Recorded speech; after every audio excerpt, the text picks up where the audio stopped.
Welcome to మెగానన్ TV. ఉగ్రవాదాన్ని పెంచి పోషిస్తూ అంతర్జాతీయ స్థాయిలో ఏకాకిగా మారిన పాకిస్తాన్ నోటి దిరుసు మాత్రం తగ్గించుకోవడం లేదు. భారత రక్షణ మంత్రి రాజ్నాథ్ సింగ్ ఇటీవల చేసిన ఘాటు వ్యాఖ్యలు పాక్ పాలకుల గుండెల్లో రైళ్లు పరిగెత్తిస్తున్నాయి. ఉగ్రవాదులు ఎక్కడున్నా విడిచిపెట్టబోమని, అవసరమైతే సరిహద్దులు దాటి మరీ వేటాడతామని రాజ్నాథ్ సింగ్ ఇచ్చిన వార్నింగ్ తో పాక్ ఉలిక్కి పడింది. ఇప్పుడు ఆ భయమే పాక్ రక్షణ మంత్రి ఖవాజా ఆసిఫ్ రూపంలో బయటపడింది. ఏకంగా భారత్ పైకే బెదిరింపులకు దిగాడు ఖవాజా ఆసిఫ్. భారత్ మరోసారి ఏదైనా సాహసానికి పాల్పడితే ఈసారి తమ దాడులు కోల్కతా వరకు ఉంటాయంటూ సంచలన వ్యాఖ్యలు చేశారు. అసలు పాక్ మంత్రి ఎందుకింత ఉలిక్కి పడుతున్నారు? ఏం చూసుకుని విర్రవీగుతున్నాడు? భారత్ ఇచ్చిన వార్నింగ్ వెనుక ఉన్న అసలు భయం ఏంటి?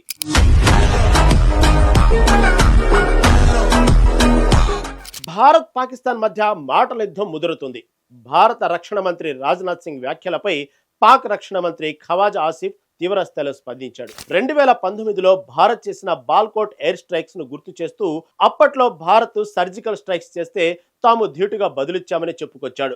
భవిష్యత్తులో భారత్ మళ్లీ అలాంటి తప్పిదాలకు పాల్పడితే తమ ప్రతిదాడి కేవలం సరిహద్దులకే పరిమితం కాదని, ఏకంగా కోల్కతా వరకు తమ స్ట్రైక్స్ ఉంటాయని హెచ్చరించాడు. భారత ఎన్నికల వాతావరణాన్ని దృష్టిలో పెట్టుకునే పాకిస్తాన్ పై రాజ్నాథ్ సింగ్ ఇలాంటి వ్యాఖ్యలు చేస్తున్నారని ఆసిఫ్ ఆరోపించాడు. అయితే పాక్ మంత్రి తన దగ్గరున్న షాహీన్ 3 క్షిపణిని చూసుకుని విర్రవీగుతూ ఏకంగా కోల్కతాను లక్ష్యంగా చేసుకుంటున్నామని ప్రగల్భాలు పలుకుతున్నాడని నిపుణులు అంటున్నారు. పాకిస్తాన్ లోని సియాల్కోట్ నుంచి కోల్కతాకు గగనతల దూరం సుమారు 1700 కిలోమీటర్లు.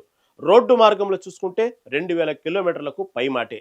ఇంత సుదూరంలో ఉన్న భారత నగరాన్ని సైతం తాము సులభంగా నాశనం చేయగలమని, అందుకు తగ్గ ఆయుధాలు తమ వద్ద ఉన్నాయని పాక్ బీరాలు పలుకుతుంది. ప్రధానంగా వారి అమ్ముల పొదిలో ఉన్న బాలిస్టిక్ క్షిపణి షాహీన్ 3ని చూసుకునే పాక్ ఈ రేంజ్ లో రెచ్చిపోతుంది. భారతదేశాన్ని వ్యూహాత్మకంగా నిలవరించడమే పాకిస్తాన్ ప్రధాన ఉద్దేశం. కానీ పాక్ క్షిపణుల సామర్థ్యం భారత్ వద్ద ఉన్న అత్యాధునిక క్షిపణుల ముందు ఏమాత్రం సరిపోదని డిఫెన్స్ నిపుణులు తేల్చి చెబుతున్నారు.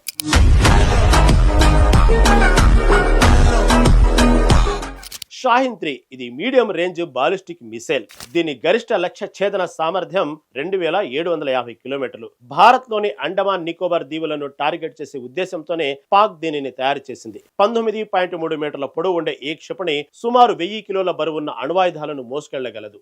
సాలిడ్ ఫ్యూయల్ తో నడిచే ఈ మిసైల్ ను 2015లో తొలిసారిగా పరీక్షించారు. అయితే దీని ఖచ్చితత్వంపై అంతర్జాతీయంగా చాలా అనుమానాలున్నాయి. టార్గెట్ ని గురి తప్పే అవకాశాలు ఇందులో ఎక్కువగా ఉన్నట్లు రిపోర్ట్స్ చెబుతున్నాయి. చైనా సాంకేతికతను కాపీ కొట్టి పాకిస్తాన్ దీన్ని అభివృద్ధి చేసిందన్నది బహిరంగ రహస్యమే. ఇక భారత్ అమ్ముల పొదిలో ఉన్న బ్రహ్మాస్త్రం ఖండాంతర క్షిపణి అగ్ని 5 విషయానికి వస్తే షాహీన్ 3 సామర్థ్యం కేవలం 2750 కిలోమీటర్లు అయితే అగ్ని 5 రేంజ్ 5000 కిలోమీటర్లకు పైమాటే.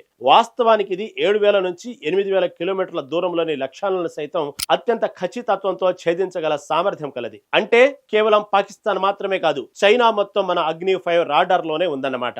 17.5 మీటర్ల పొడవున్న ఈ క్షిపణి 1.5 టన్నుల అణ్వాయుధాలను మోసుకెళ్లగలదు.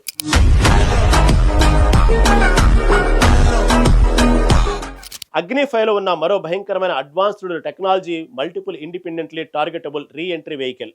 అంటే ఒక అగ్ని 5 క్షిపణి ద్వారా ఒకేసారి వేర్వేరు ప్రాంతాల్లో ఉన్న బహుళ లక్ష్యాలను ఏకకాలంలో నాశనం చేయవచ్చు. ఇలాంటి టెక్నాలజీ పాక్ షాహీన్ లో అస్సలు లేదు. వేగం పరంగా చూసుకుంటే అగ్ని 5 ధ్వని వేగం కంటే 24 రెట్ల వేగంగా దూసుకోపోగలదు. సెకనుకు ఏకంగా 8 కిలోమీటర్లు ప్రయాణిస్తుంది. ఇందులో ring laser, gyroscope, navigation system ఉండటం వల్ల 100 కిలోమీటర్ల దూరంలో ఉన్న టార్గెట్ ను కూడా అత్యంత పర్ఫెక్ట్ గా అటాక్ చేస్తుంది. అగ్ని 5 పూర్తిగా మన స్వదేశీ పరిజ్ఞానంతో defence research and development organisation ఆధ్వర్యంలో తయారైంది. మిలిటరీ ట్రక్కులు రోడ్డు మార్గం ద్వారా దేశంలోని ఏ ప్రాంతానికైనా సులభంగా తీసుకెళ్లి దీన్ని ప్రయోగించే అవకాశం ఉండటం భారత్ కున్న మరో అతిపెద్ద అడ్వాంటేజ్. పాకిస్తాన్ చూసుకుని మురిసిపోతున్న షాహీన్ 3కి మన అగ్ని 5కి మధ్య ఉన్న అసలు వ్యత్యాసం టెక్నాలజీ, రేంజ్, ఖచ్చితత్వం, పేలోడ్. ఇలా ఏ రకంగా చూసుకున్నా అగ్ని 5 ముందు పాక్ మిసైల్స్ బలం అత్యంత అల్పం. భారత్తో కయ్యానికి కాలు దువ్వితే పాకిస్తాన్కు ఎప్పటికీ కోలుకోలేని దెబ్బ తప్పదని ఈ లెక్కలు స్పష్టం చేస్తున్నాయి.